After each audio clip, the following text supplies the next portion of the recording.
আপু, আমার না খুব ভয় লাগতেছে। আমার তো 7 তারিখে বিয়ে। বাসর রাইতে আমি কেমনে কি করবো? আমার তো মনে করি এখনই বাসর রাতের কথা মনে হইলে আমার হাত পা খালি শিরশিরে উঠতেছে। শুধু ভয় পাইতেছি আমি। আমার একটু বলো না। আচ্ছা শোন, আমি তোরে বলি, কারণ তোর আগে আমার বিয়ে হয়েছে, ঠিক আছে? আমি সবকিছু জানি।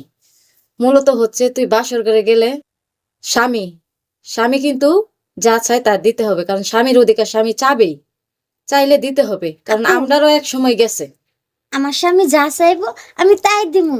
এখন কি কি করতে হবে এটা কম না আমারে।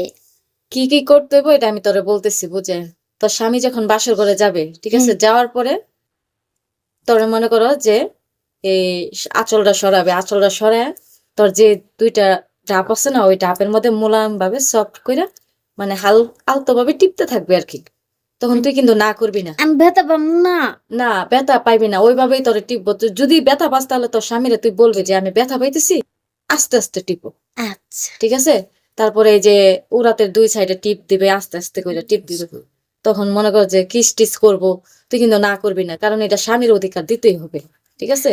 আচ্ছা, আমি না করবো না। এটা না করা যাবে না, না করলে সে হয়তো মন খারাপ করতে পারে যে এত ছোট মেয়ে বিয়ে দিছে কেন, বোঝে না কিছু। যাতে ওই রকম এই কারণে কিন্তু আমি বইলা দিতেছি, আগে শিখাই দিতেছি, ঠিক আছে? কারণ স্বামী কিস টিস করবো, তারপরে নিচের কাপড়টা খুলবো, খোলার পরে তোরে মনে করো যে যে পুষ্কুনিটা না, ওই পুষ্কুনিটার মধ্যে চাটতে থাকবে, চাটলে তোর মনে কর যে শরীরে ইমেজ আসবে, মানে তোর ইচ্ছা করবে তার গিটারটার মধ্যে চুষণ দেওয়ার জন্য, ঠিক আছে? আচ্ছা আপু। তার গিটারটা তুই কি করবি জানোস? যখন তোর এটা চাটান দিব, তোর নদীটা, তখন তার গিটারটার মধ্যে তুই চুষণ দিবে, তাহলে পিছলা হইলে তোর সহজ হবে, ঠিক আছে? মানে তোর পুষ্কুনির মধ্যে গিটার দিয়ে চাপ দিলে একদম সহজ হয়ে যাবে, ইজি হয়ে যাবে। পর্দাও ফাটবো না, ভিতরে যে পর্দাটা আছে এটা কিন্তু আমাদের বেলাও ফাটছিল, কিন্তু ওই গিটারটা চুষণ দিয়ে পিছলা করে লইলে পর্দাটা ফাটবো না, ঠিক আছে? আচ্ছা আপু, পদ্মা মেন ফাটবো না যখন আমারে দিব, তখন কি আমি ব্যথা পাবো না? হ্যাঁ, একটু ব্যথা তো অবশ্যই পাবি। তুই যদি একটু পিছলা করে লস তাহলে একটু ইজি হবে আর কি। হয়তো একটু লাল পানি বের হইতে পারে, এটা বইয়ের কিছু নাই, ঠিক আছে? আমি পরে মনে করো যে একবার যখন খেলাধুলা করা শেষ হয়ে যাবে, একবার যখন খেলবে, পরবর্তীতে তোর ইচ্ছা হবে আবার খেলার জন্য, তুই এটা মানে টানবি আর কি, সত্যি কাপড়ে কথা দইরা আপু? শরীরে দইরা, হ্যাঁ, যে আমার আবার খেলো, আবার আবার খেলো।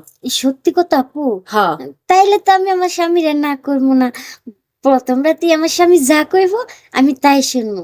দরকার হয় আমি নিজে থেকে স্বামীরে গিটার চেয়ে আচ্ছা, গিটারটা আগে চেয়ে। এটা অবশ্যই মনে কইরা তার গিটারটা তুই চুইসা লবি, পিছলা করে লবি, নাইলে তোর ভিতরে পর্দা কিন্তু ফাইটা যাবে, না, ঠিক আছে? আগে আমার স্বামীরে কমো যে তোমার গিটারটা বের করো।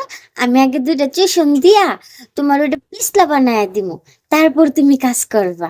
হ্যাঁ, তারপরে তুই খেলাধুলা করবি, তাহলে সেও মজা পাইবো, তুইও মজা পাইবি, ঠিক আছে? হ। আর ভিতরে থেকে যদি লাল পানি বের হইতে পারে, ফার্স্টে বিয়ে হইলে সবারই একটু লাল পানি বের হয়, তুই কিন্তু ভয় পাইস না, পরবর্তীতে তোর ইচ্ছা ইচ্ছা করবো খেলার জন্য। আপু, ওই লাল পানিটা বাইর হইলে তো আমি কান্না করবো। না, আমার কান্না ভয় করার লাগবো কিছু নাই। না? না, ভয়ের কিছু নাই, তার জন্য তো আমি বইলা দিতেছি, ভয় পাইবি দেখি তো বইলা দিতেছি। আহ, তাইলে সমস্যা নাই। একটু লাল পানি বাইর হলে তো আর কিছু হবো না। না না, আমি তো সুখটা পামু হ্যাঁ, মন মতে না। হ্যাঁ, অনেক মজা পাইবি, অনেক, যেই সুখ তোর জীবনে তুই পাস নাই এই সুখ পাইবি তুই, ঠিক আছে? আচ্ছা। আচ্ছা, ঠিক আছে, তাহলে আর ভুল করিস না, হ্যাঁ? আমি যেভাবে বইলা দিছি ওইভাবে। ঠিক আছে আপু। আর স্বামীর অধিকার কিন্তু একটুও কিন্তু অবহেলা করবি না। না, আমার স্বামীর অধিকার আমি একেবারে অবহেলা করবো না। যা চাইবো আমি তাই দিমু। আচ্ছা, ঠিক আছে। আচ্ছা আপু, টাটা।